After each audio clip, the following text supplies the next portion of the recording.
का हो मन रखनी भौजी, का हाल चल रहा है जरा में? अरे का कहिए देवर जी, गर्मी में तो ठीक ना रहे लेकिन ठंडी में तो जानते बनी रहुआ।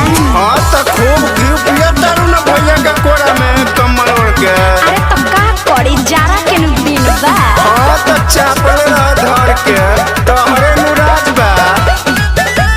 बड़ी भागे आइल बाजारा के दिन, आ चालू होइल भवाला मशीन।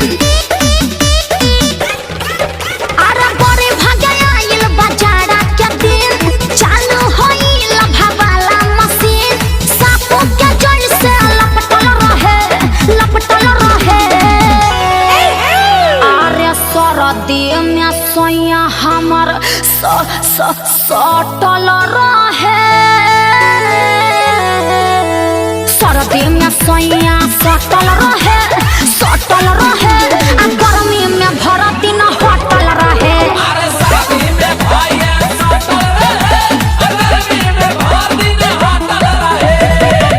हाँ तो जाड़ा में नारा सरकावित रह।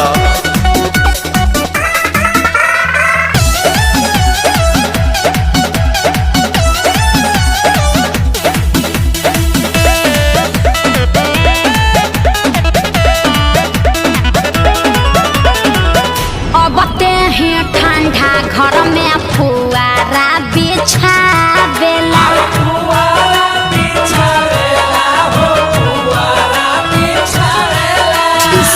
कोरा में चापी के कंबल ओढ़ावेला।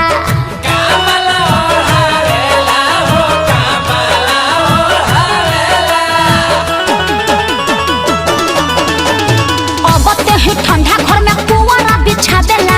कोरा में चापी ऊपर कंबल ओढ़ावेला। एनर्जी नवा करा हटल रहे। अरे सरदी में सोया अरे सटल रहे। सरदी में सोया सटल रहे। आ गर्मी में भर दिन हटल रहे।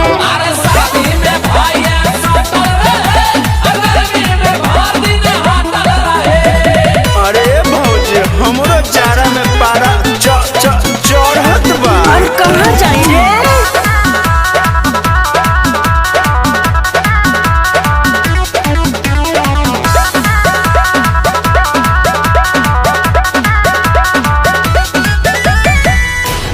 छने लागे हमारा देहिया में पाला हो।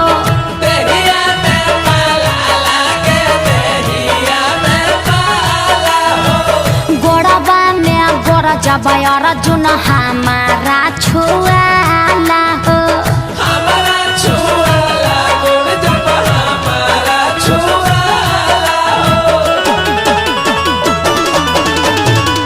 छने लागे हमरा देहिया में पाला।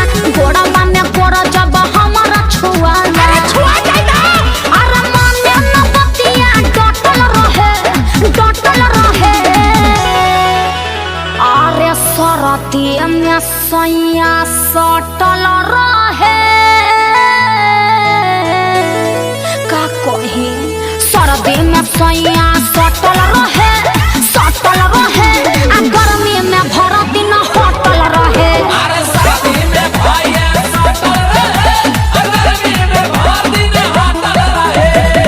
तनी हमनियों के अपन बोरसिया में हाथ सके दे।